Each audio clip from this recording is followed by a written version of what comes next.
it is good to remind ourselves that our Bible study is not for increasing our head knowledge.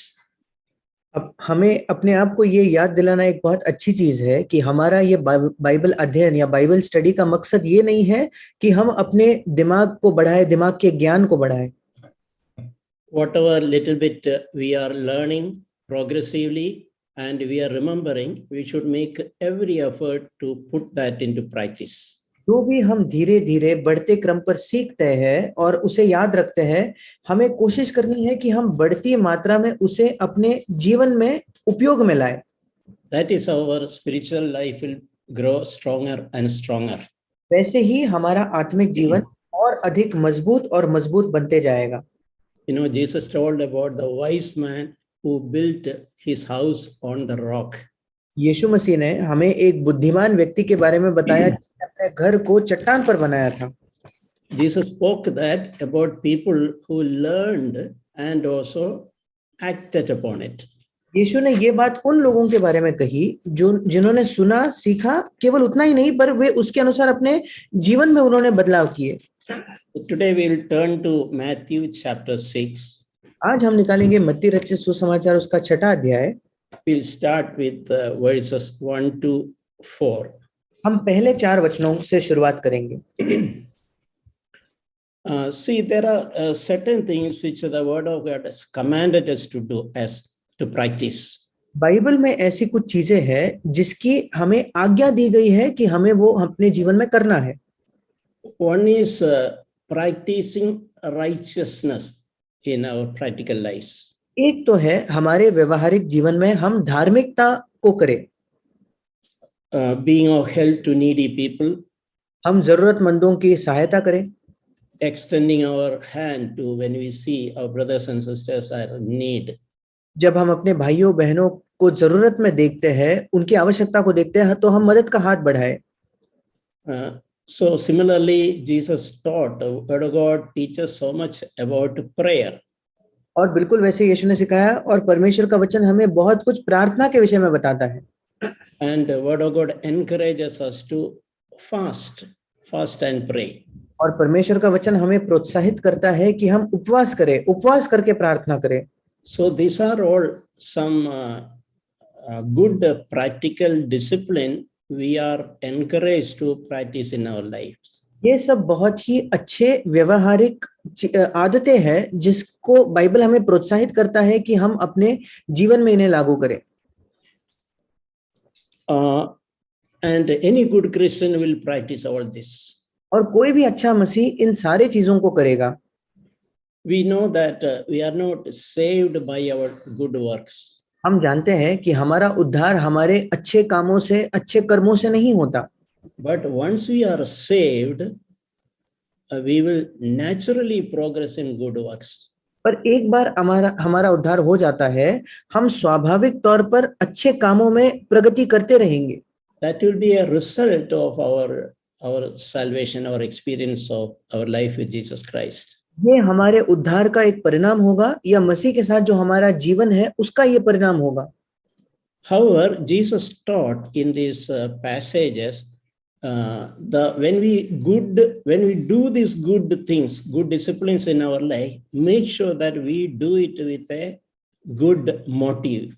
पर उसी के साथ साथ प्रभु यीशु ने हमें यहाँ इस बात को भी याद दिलाया है इस पूरे अध्याय में कि जब हम इन अच्छी चीजों को अपने जीवन में करते हैं तो हम उनको सही मकसद से किया करें. We can please people with our external actions. हम लोगों को अपने बाहरी कामों के द्वारा प्रसन्न तो कर सकते हैं. We can receive lot of honor from others when we do righteous deeds. और हम दूसरों से बहुत ज्यादा आदर भी प्राप्त कर सकते हैं जब हम धर्म के काम या धार्मिक काम करते हैं तो. But Jesus was so keen to teach his disciples, when you do righteous deeds, make sure your motive is correct before God. पर यीशु मसीह का ज्यादा ध्यान इस बात में था कि वो अपने शिष्यों को बताए कि जब तुम परमेश्वर के सामने धार्मिक काम करो भी तो परमेश्वर के सामने तुम्हारा मकसद, तुम्हारा उद्देश्य सही होना चाहिए. God should be pleased with our motive behind doing those good works. जो भी अच्छे काम हम करते हैं उनके पीछे हमारा जो उद्देश्य है उससे प्रभु प्रसन्न होना चाहिए। So it is not, in essence, it is not enough to practice good discipline, good righteous deeds, but we should also seek to do it with a correct motive, which is pleasing before the Lord. और इसलिए बात यह है कि केवल ये पर्याप्त नहीं है कि हम ये अच्छी आदतें या अच्छे काम करें, पर महत्वपूर्ण ये है कि हम उनको सही मकसद से करें जिससे कि प्रभु प्रसन्न होता है। We can read verse 1, Matthew chapter 6, verse 1. मत्ती रचित सुसमाचार 6 अध्याय 1 वचन। Beware of practicing your righteousness before men to be noticed by them. सावधान रहो, तुम मनुष्यों को दिखाने के लिए अपने धर्म के काम न करो। Yeah. So see, Jesus is warning them, beware. और लोग यीशु उनको चेतावनी देकर कहता है सावधान रहो। Okay, it is good and it is necessary that you practice righteousness. ये अच्छा है, ये महत्वपूर्ण है कि तुम धार्मिकता करो। But beware your motive behind it.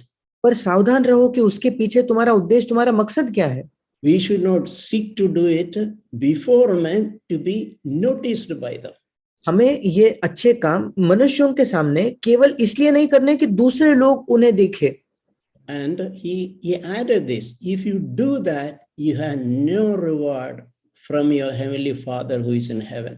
उसी के साथ साथ यीशु ने आगे ये भी कहा, अगर तुम ऐसा करोगे तो तुम्हें स्वर्ग से कोई भी प्रतिफल नहीं मिलने वाला। In a simple way, we can put it in make ourselves understand. If you do a lot of good things to be with the motive of to be noticed by people, and we receive honor as a result. एक साधारण तौर पर अगर हम इसको समझना चाहे तो हम ये सोच सकते हैं कि अगर हम बहुत सारे अच्छे काम करते हैं और इसी उद्देश्य से करते हैं और उन अच्छे कामों के परिणाम स्वरूप अगर हम लोगों से बहुत ज्यादा आदर या सम्मान पा लेते हैं तो in that case we have already received our reward. फिर तब ऐसा होगा कि हम अपना प्रतिफल पा चुके होंगे। And we cannot expect anything more from the Father who is in heaven. फिर हम उस पिता से जो स्वर्ग में है उससे और किसी भी प्रतिफल की अपेक्षा कर ही नहीं सकते। Jesus said with such a clear words, you have no reward with your Father in heaven. यीशु ने बिल्कुल साफ शब्दों में कहा कि अपने स्वर्गीय पिता से तुम्हें कुछ भी फल या कुछ भी प्रतिफल नहीं मिलने वाला। See, our human nature is to seek honor from people. हमारा मानवीय स्वभाव ऐसा है कि हम लोगों से आदर प्राप्त करना चाहते हैं। Especially when we do something good. विशेषकर जब हम कुछ अच्छा करते हैं। Our hidden motive is to earn some honor from people. हमारा अंदरूनी उद्देश्य, हमारा अंदरूनी मकसद ये होता है कि हम लोगों से कुछ आदर प्राप्त करना चाहते हैं, कमाना चाहते हैं। Yeah, we all start like that. हम सब अपने जीवन में शुरुआत इसी प्रकार से करते हैं। I remember my own early Christian life when I used to do a lot of good things with a wrong motive.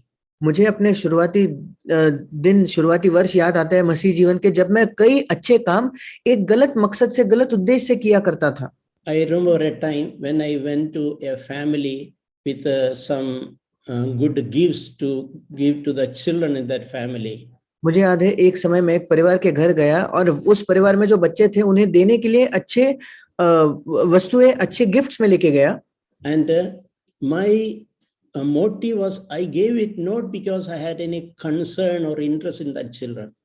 और मेरा मकसद या उद्देश्य मैंने इसलिए नहीं दिया कि मुझे उन बच्चों के भलाई के बारे में या उन बच्चों की कोई परवाह थी।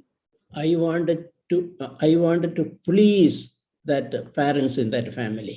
उस परिवार के जो माता पिता है उन्हें मैं प्रसन्न करना चाहता था। I wanted to receive honor from them.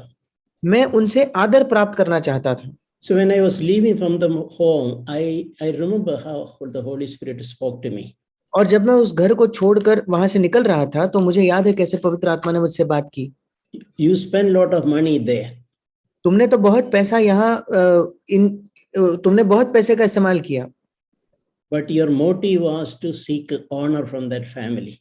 पर तुम्हारा उद्देश्य था कि उस परिवार से तुम केवल आदर प्राप्त करो। That is a dead work before me. वो मेरे सामने एक मरा हुआ काम है। You need to repent about that dead works. तुम्हें उस मरे हुए कामों से भी मन फिराव की जरूरत है। So I never forgotten that. I really grateful Lord taught such a lessons in when we make some foolish actions. और मैं कभी उसे भूला नहीं हूं, और मैं बहुत आभारी हूं कि प्रभु हमें ऐसे पाठ सिखाता है जब हम कुछ मूर्खता भरे काम करते हैं तब। God is good to us. God is a loving Father. परमेश्वर हमारे प्रति बहुत अच्छा है, वो एक प्रेमी पिता है। Through our mistakes, He will correct us. And if we are willing to take the correction, we will make progress.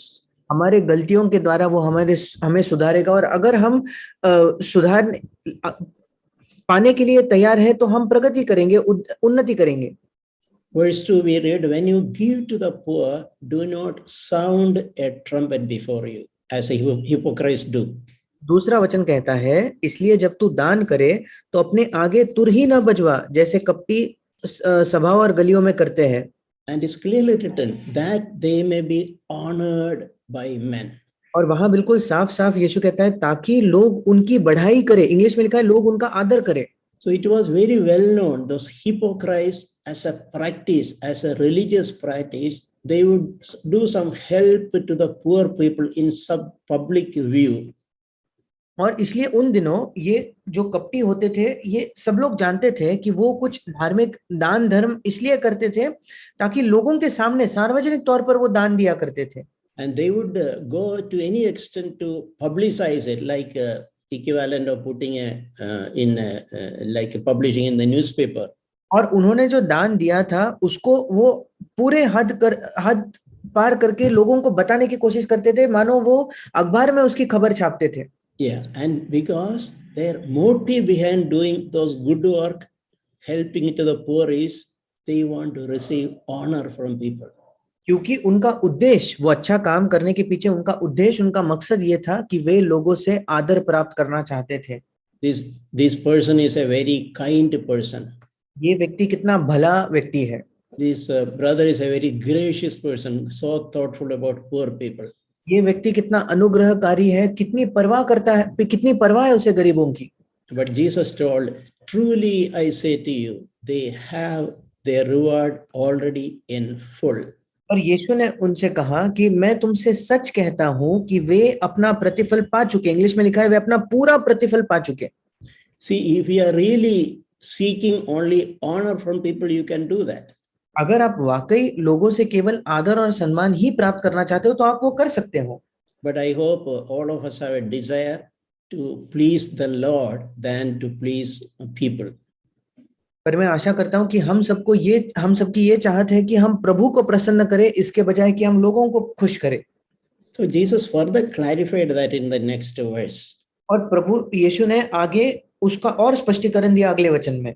When you give to the poor, परंतु जब तू दान करे, इंग्लिश में लिखा जब तू गरीब को दे, when you do not let your left hand know what your right hand is doing. तो जो तेरा दाहिना हाथ करता है उसे तेरा बाया हाथ न जानने पाए। This giving to the poor, we can even extend it to giving to the church or any, putting in any such a common purposes. और ये दान करना जो है इसे हम यहाँ तक भी सोच सकते हैं कि ये कलीसिया में दान करना हुआ या किसी भी ऐसे सार्वजनिक चीज के लिए हम दान कर रहे हैं। Jesus commanded that do not let your left hand know what your right hand is doing. यीशु मसीह ने वहां आज्ञा दी कि तेरा दाहिना हाथ ये न जानना पाए कि तेरा बाया हाथ क्या कर रहा है। You can do our left and right hand together, most of the time do everything together. और हम सोच सकते हैं हमारा दाया हाथ हमारा बाया हाथ लगभग हर समय ये एक साथ ही सब कुछ काम करते हैं। It's like two brothers in the church always working together with such a close fellowship. ये बिल्कुल कलीसिया के दो भाइयों के समान है जो निरंतर एक साथ काम करते हैं बहुत ही नजदीकी संगति में। Or like two sisters in the church willing to do any help, working together, and they enjoy that fellowship and they do things together. या दो बहनों के समान है जो कलीसिया में बहुत खुशी खुशी काम करते हैं, एक दूसरे के संगति में मिलकर वे कलीसिया का हर काम खुशी से करते हैं। So even though we are so close to some people, we are working so close, even then they also need not know what you are doing.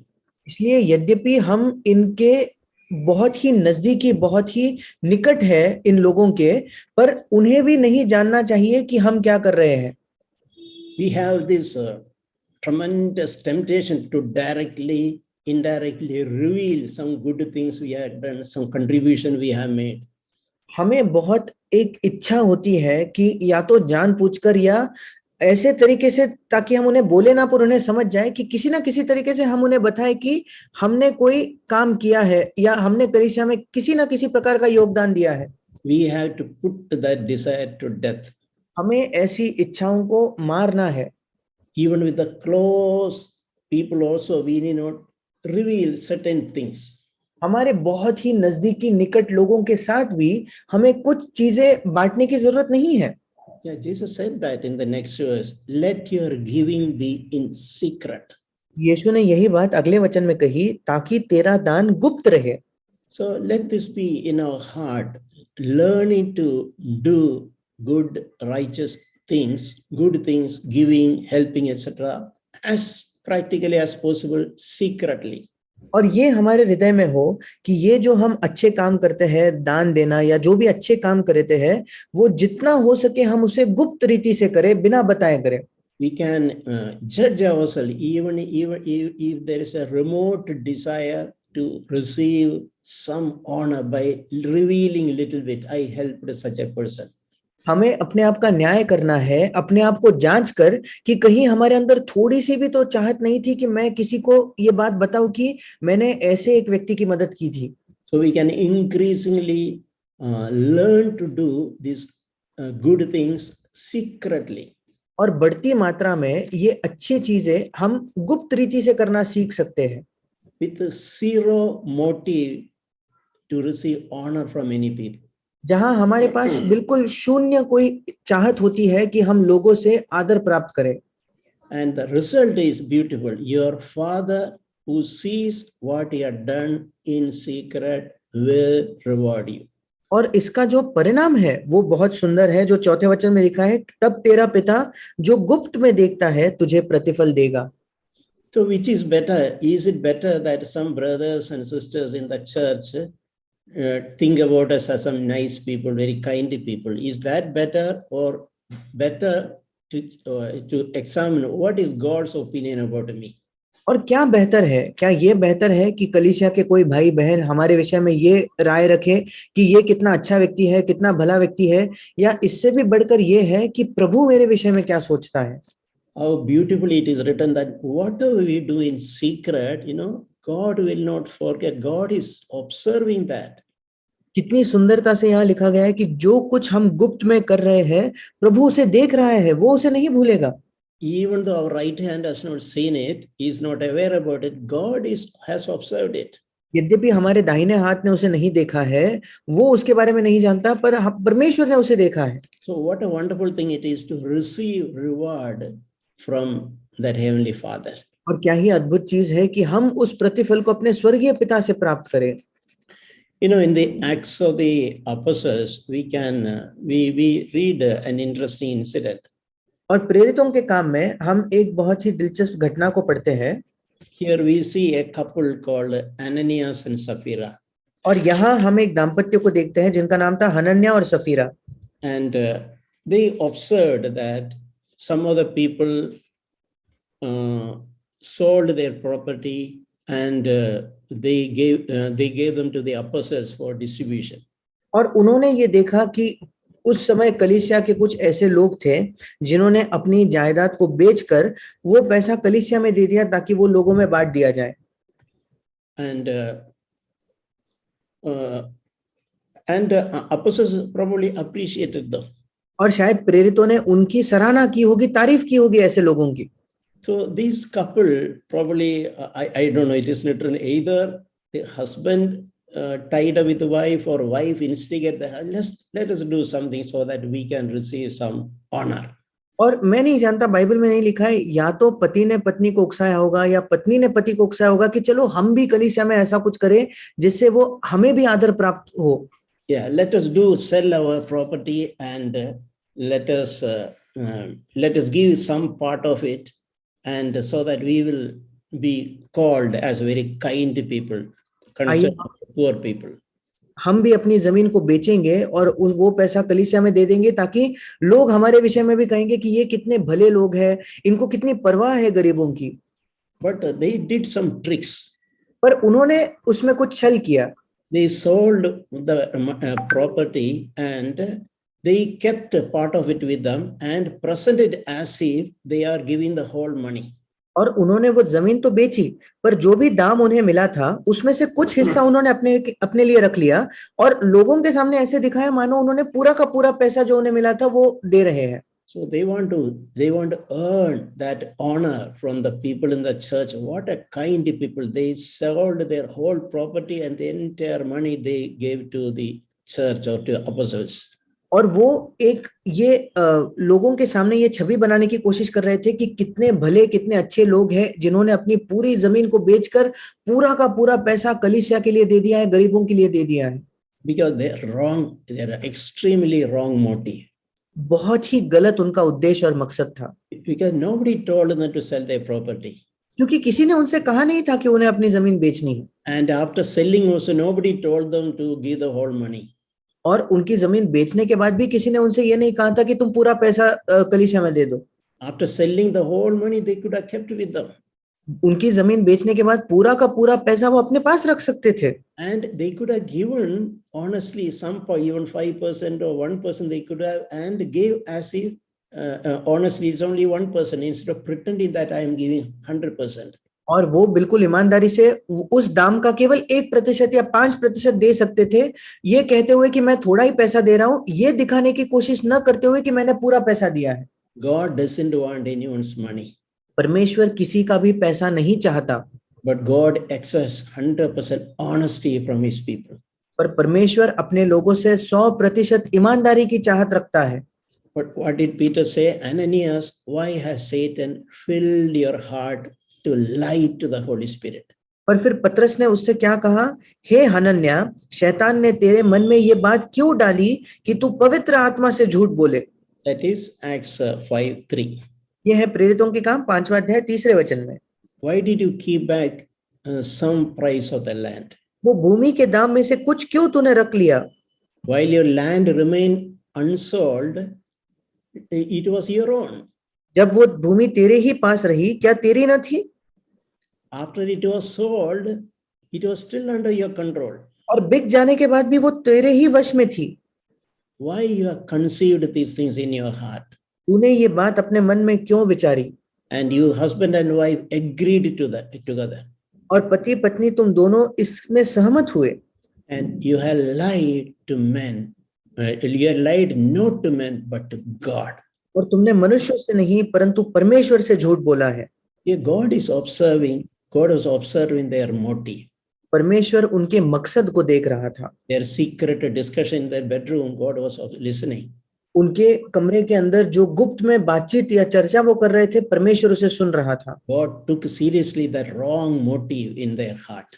परमेश्वर ने उनके हृदय के गलत रवैये को, गलत मकसद को बहुत गंभीरता से लिया।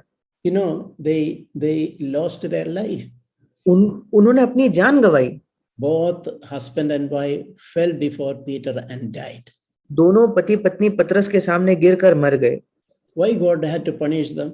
क्यों परमेश्वर को उन्हें दंड देना पड़ा? Not because they did not give the whole money. इसलिए नहीं क्योंकि उन्होंने पूरा पैसा नहीं दिया था। They pretended that they gave the whole money. उन्होंने दिखावा किया था कि उन्होंने मानो पूरा पैसा दिया हो। As Peter clearly told, when it was unsold, it was yours. और पतरस ने बिल्कुल साफ साफ जैसे कहा कि जब वो जमीन बेची नहीं थी तब भी वो तुम्हारी ही थी। Even after selling the money, the entire money was your money. बेचने के बाद भी पूरा का पूरा पैसा तुम्हारा ही था। But why you are lying to the Holy Spirit? फिर क्यों तुम पवित्र आत्मा से झूठ कह रहे हो? So it's a serious matter to twist things and lie to the Holy Spirit. और ये बहुत ही गंभीरता की बात है कि हम चीजों को ऐसे मरोड़ कर पवित्र आत्मा से झूठ बोले। So when I read this passage, sometimes I think how sad it is. और जब कभी मैं इस वचन को पढ़ता हूँ, कभी कभी मैं सोचता हूँ कि ये कितनी दुख की बात है। If that Sapphira had come with that idea, at least Ananias could have corrected her. No, we should not lie. We should not pretend. We should not practice some lie before God. अगर ये सुझाव सफीरा की तरफ से आया था तो कम से कम हनन्याह तो कह सकता था कि नहीं, हम परमेश्वर के सामने झूठ नहीं बोल सकते, हम दिखावा नहीं कर सकते। But unfortunately, his husband and wife pair agreed to such an evil thing. पर दुर्भाग्यपूर्ण पति पत्नी का वो जोड़ा, दोनों ने ऐसी बुराई, ऐसी दुष्टता करने में वे सहमत हुए। We read a good example in Matthew chapter 25. हम मत्ती रचित सुसमाचार इसके 25 अध्याय में एक उत्तम उदाहरण पढ़ते हैं। This passage is something which touched my heart. ये एक ऐसा शास्त्र भाग है जिसने मेरे हृदय को छू लिया। Very often the Lord has spoke to me and encouraged me. कई बार प्रभु ने मुझसे इस वचन के द्वारा बात की है और मुझे प्रोत्साहित किया है। See, this is the scenario of the judgment seat of Christ. ये मसीह के न्यायासन का दृश्य है। Matthew chapter 25 verses 32 onwards. मत्ती उसका 25 अध्याय 32 वचन से आगे। And here he is saying that the Lord is separating the sheep on one side and the goats on the other side. और यहाँ वो कहता है कि प्रभु एक चरवाहे के समान भेड़ों को बकरियों से अलग कर रहा है, भेड़ों को एक जगह और बकरियों को दूसरी ओर। And verse Matthew 25:34, and the king will say to those who are on the right.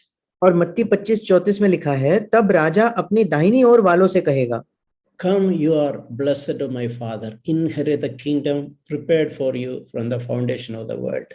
हे मेरे पिता के धन्य लोगों, आओ उस राज्य के अधिकारी हो जाओ जो जगत के आदि से तुम्हारे लिए तैयार किया गया है। Now we can see from the words of Jesus, the Lord was so pleased with this group of people. हम यीशु के शब्दों से देख सकते हैं कि प्रभु कितना प्रसन्न था इन लोगों के झुंड से। See, the word he is saying is welcoming. Come, you who are blessed, my Father. उसके शब्द देखिए, वो स्वागत करके कह रहा है कि हे मेरे पिता के धन्य लोगों, आओ। And inherit, welcome to inherit the kingdom prepared for you from the foundation of the world. और वो उन्हें स्वागत करता है कि उस राज्य के अधिकारी हो जाओ, राज्य के वारिस हो जाओ जो जगत की उत्पत्ति से पहले तुम्हारे लिए तैयार किया गया है। And the Lord is reminding them something which they did while they were on earth. और प्रभु उन्हें ऐसे चीज की याद दिलाता है जो उन्होंने तब किया था जब वे इस पृथ्वी पर थे। It is not these people reminded the Lord, we did a lot of things. No. ऐसा नहीं था कि ये लोग जाकर प्रभु को याद दिलाते कि प्रभु हमने ये सारी चीजें की थी। The Lord is reminding them. प्रभु उन्हें याद दिला रहा है। I was hungry and you gave me something to eat. मैं भूखा था और तुमने मुझे खाने को दिया। I was thirsty and you gave me something to drink. मैं प्यासा था और तुमने मुझे पानी पिलाया। I was a stranger and you invited me in. मैं परदेशी था और तुमने मुझे अपने घर में ठहराया। I was naked and you clothed me. मैं नंगा था और तुमने मुझे कपड़े पहनाए। I was sick and you visited me. मैं बीमार था और तुमने मेरी सुधि ली। I was in prison, you came to me. मैं बंदी गृह में था और तुम मुझसे मिलने आए। And we can see a long list of good things, righteous acts which these people have done while they were on earth. और हम एक लंबी सूची देख सकते हैं अच्छे कामों की या धार्मिक कामों की जो इन लोगों ने तब किया था जब वे पृथ्वी पर थे। And what blessed my heart is the response of these people when they heard Jesus reminded all these things. और जब मैंने इस वचन को पढ़ा तो जिस बात से मैं आशीषित हुआ, ये जब यीशु मसीह इन लोगों को याद दिलाता है कि तुमने ये सब किया है, इन लोगों की प्रतिक्रिया क्या थी? They themselves are not remembering those. वे खुद उन्हें याद नहीं था कि वो उन्होंने क्या किया था। All these good works, even though they have done, and Jesus was remembering, but they themselves were not remembering. ये सारे अच्छे काम जो उन्होंने खुद किए, जो यीशु मसीह को याद थे, उन्हें खुद याद नहीं था। I think this is the way we should do good deeds. मैं सोचता हूँ कि ये तरीका है कैसे हमें अच्छे काम करने चाहिए। Don't keep a record of those good deeds we have done. जो भी अच्छे काम हमने किए हैं, आइए हम उसका एक लेखा हमारे मन में उसे याद न रखें। And remember all those, I helped these people, I helped that brother, I helped this sister. और फिर वापस अपने आप को याद न दिलाए कि हाँ मैंने तब किसी की सहायता की थी, उस भाई की मैंने सहायता की थी, एक बहन की मैंने सहायता की थी। And you even speak about that to some people. और फिर हम जाकर दूसरों को भी बताते हैं कि हमने ऐसे किसी की मदद की थी। But it is best we do it as secretly as possible and just only allow Lord to remember them and remind us later. पर सर्वश्रेष्ठ ये है कि हम uncle can you repeat one? Yeah, it is best that we leave it to the Lord to remember and remind us later when we meet Him. ये सबसे अच्छा है कि हम खुद भूल जाए और प्रभु के पास वो सौंप दे कि प्रभु हमें फिर एक बार उसे याद दिलाएगा तब जब हम उसे मिलेंगे. They are asking, Lord, when did we see you hungry and feed you, or you were thirsty, and when did we give you drink? और फिर वे उत्तर देकर कहते हैं कि प्रभु हमने कब तुझे भूखा देखा और खिलाया या प्यासा देखा और पानी पिलाया? When did we see you as a stranger? We invite you, and when did you see naked and we clothe you? वो कहते हैं कि हमने कब तुझे परदेशी देखा और अपने घर में ठहराया या कब नंगा देखा और कपड़े पहनाए? When did we see you sick or in prison and come to you? हमने कब तुझे बीमार या बंदीगृह में देखा और तुझसे मिलने आए? They were not remembering anything. उन्हें ये कुछ भी याद नहीं था. What a wonderful way to do good deeds. क्या ही अद्भुत तरीका है अच्छे काम करने का. And this is the way we should practice to do good deeds secretly, so that only the Lord sees them. इसी प्रकार हमें भी अच्छे काम करने हैं गुप्त रीति से ताकि केवल प्रभु ही उन्हें देखेगा. And we don't have a wrong motive to receive honor from church people, just like Ananias and Sapphira. और हमारे पास गलत उद्देश्य या गलत मकसद ना हो कि हम केवल हमारे कलीसिया के लोगों से आदर प्राप्त करना चाहते हैं जैसे हनन्याह और सफीरा का उद्देश्य था. So what are these passages teaching us? और ये सारे शास्त्र भाग, ये सारे वचन हमें क्या सिखा रहे हैं? This passage teaches, yes, we do as much good deeds as you can. You must do it. ये सारे वचन हमें ये सिखाते हैं जितने अच्छे काम संभव है हमें वो अच्छे काम करने हैं. You should be rich in good works. हमें अच्छे काम करने में धनवान होना है. Jesus himself did that. यीशु मसीह ने स्वयं ये किया था. And apostles taught that. और प्रेरितों ने ये भी यही सिखाया था. And scriptures teach it. और बाइबल भी हमें ये सिखाते हैं. A good Christian will abound in good works. एक अच्छा मसीही अच्छे कामों में वो विपुलता से उसे करते रहेगा, बहुतायत से अच्छे काम करेगा. But he will seek to do it as secretly as possible. पर वो कोशिश करेगा जितना संभव हो उतना गुप्त में वो अच्छे काम करे. You will never do it with the intention of receiving honor from people. वो कभी भी अच्छे कामों को एक ऐसे मकसद से नहीं करेगा कि वो लोगों से आदर प्राप्त करना चाहता है. There's a verse from John which some years before really challenged me. यूहन्ना रचित सुसमाचार में एक वचन है, कुछ वर्षों पहले उसने बहुत मुझे चुनौती दी. John chapter 5 verse 44. यूहन्ना उसका 5वां अध्याय 44 वचन. Yeah, this is telling, how can you believe when you receive glory from one another and you do not seek the glory that is from the one and only God? तुम जो एक दूसरे से आदर चाहते हो और वो आदर जो एकमात्र परमेश्वर की ओर से है नहीं चाहते, किस प्रकार विश्वास कर सकते हो? Meaning Jesus is saying, if your focus is to receive glory from one another.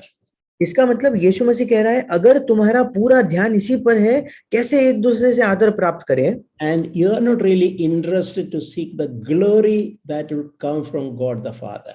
और तुम वाकई तुम्हारी दिलचस्पी उस बात में नहीं है कि उस आदर को प्राप्त करें जो पिता परमेश्वर की ओर से आता है. Your faith will be very shallow. फिर आपका जो विश्वास है वो बहुत ही कम होगा. Your so-called faith is just before people. आपका विश्वास उथला होगा और आपका जो तथाकथित विश्वास है वो केवल और केवल लोगों के सामने ही है. Your faith is not really on the one and only God. आपका विश्वास उस एक और इकलौते परमेश्वर पर नहीं है. Your faith is on people who will see you and appreciate you and say, this is a good brother. आपका विश्वास उन लोगों पर है जो आपके अच्छे कामों को देखकर ये कहेंगे कि ये कितना अच्छा भाई है, आपकी सराहना करेंगे. So we can understand, if we have the habit of seeking glory from people, how it will affect the quality of our faith. और हम ये समझ सकते हैं कि अगर हमारी ये आदत है कि हम लोगों से आदर को प्राप्त करें, कैसे वो हमारे विश्वास की गुणवत्ता पर भी प्रभाव डालेगा. So dear brothers and sisters, in our practical life, when we are encouraged, when you engage in various things, इसलिए मेरे प्रिय भाई और बहनों, जब हम अपने व्यवहारिक जीवन में अलग अलग काम कर रहे हैं, अलग अलग चीजों को कर रहे हैं, many good things when we are expected to do, कई अच्छे काम जो करने जो हमें करना अपेक्षित भी है, we should do abound in those good works. हमें बहुतायत से उन अच्छे कामों में बढ़ते जाना है, But we should always make sure that we do it always with the right motive. पर हमें हमेशा इस बात का ध्यान रखना है कि हम उन भले कामों को सही मकसद से ही करें। Yeah, more than our good works itself, God is interested in our motive behind it. हमारे अच्छे कामों से भी बढ़कर उन अच्छे कामों के पीछे हमारा क्या उद्देश्य है, उसमें परमेश्वर की चाहत या दिलचस्पी है। If you do a lot of good works with a wrong motive, they are dead works before God. अगर हम बहुत सारे अच्छे काम गलत उद्देश्य से करें तो परमेश्वर के सामने ये मरे हुए काम कहलाएंगे। We have to thoroughly repent, cry before God, Lord, I am sorry, I did such a thing just to seek honor from people. और हमें पूर्ण तौर पर मन फिराना है और कहना है कि प्रभु मुझे माफ करो, मैंने ये काम केवल और केवल लोगों से आदर प्राप्त करने के लिए किया। There's a beautiful passage, Luke chapter 17. एक अद्भुत वचन हम पढ़ते हैं लूका उसके 17 अध्याय में। Here it is speaking about a master and a servant. यहाँ एक स्वामी और उसके दास के विषय में बताया गया है।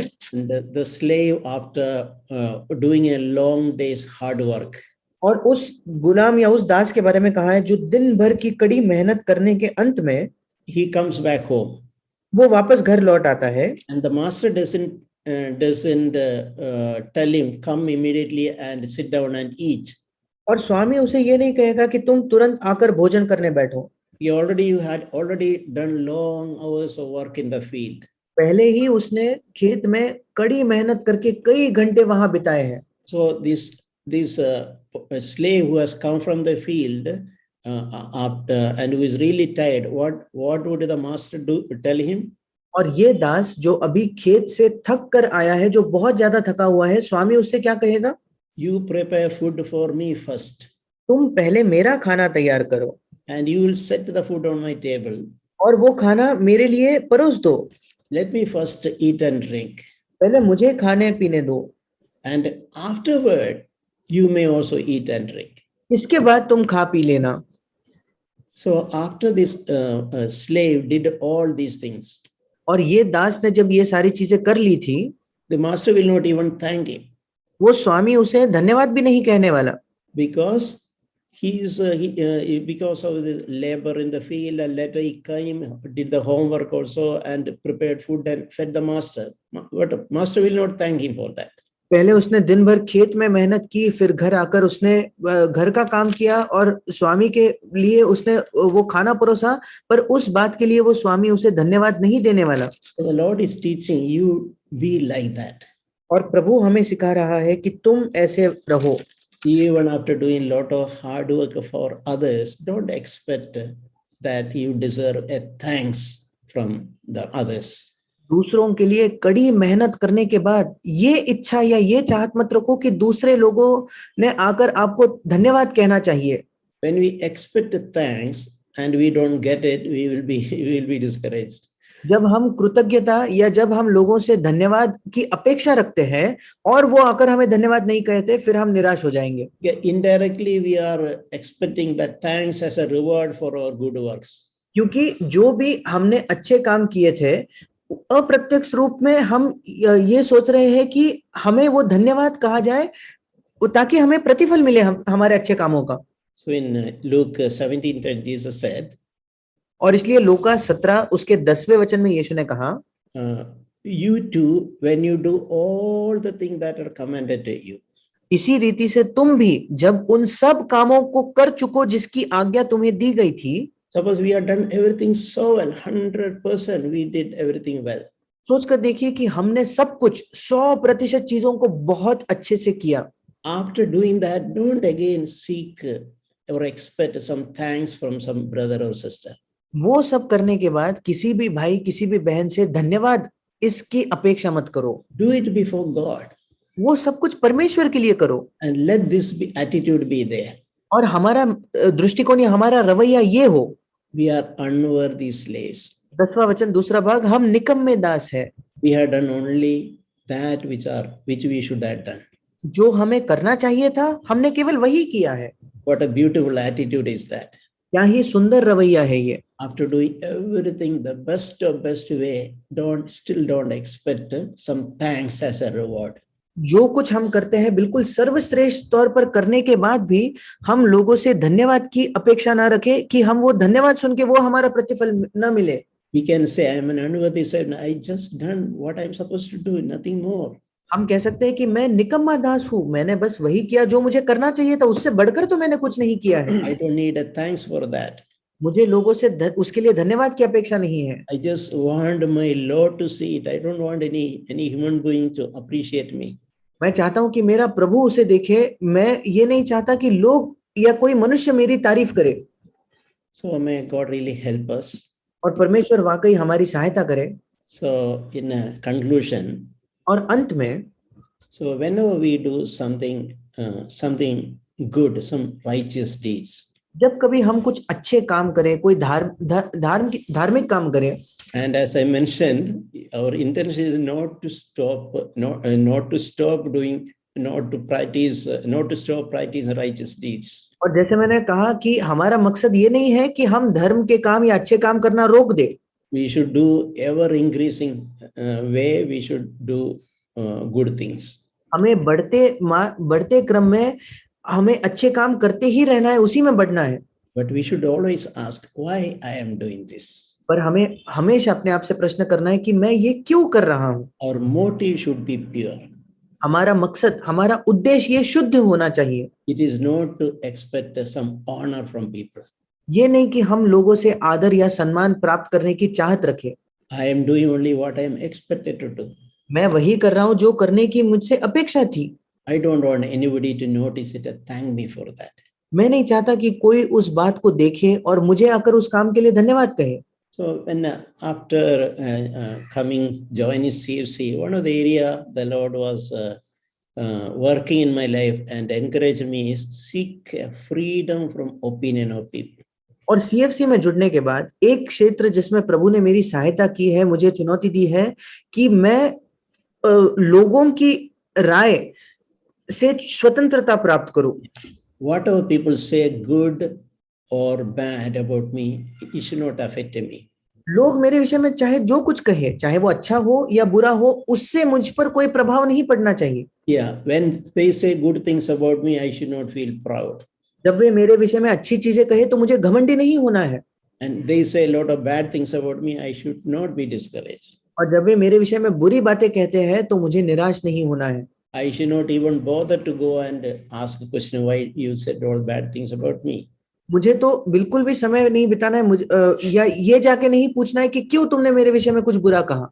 But because what matters is God's opinion about our lives. क्योंकि जो मायने रखता है वो ये है कि हमारे जीवन के विषय में परमेश्वर की क्या राय है। So may God help us to live a life before God. और परमेश्वर हमारी सहायता करे कि हम अपने जीवन को केवल परमेश्वर के सामने जिए, Not before people. लोगों के सामने नहीं। Amen. आमीन।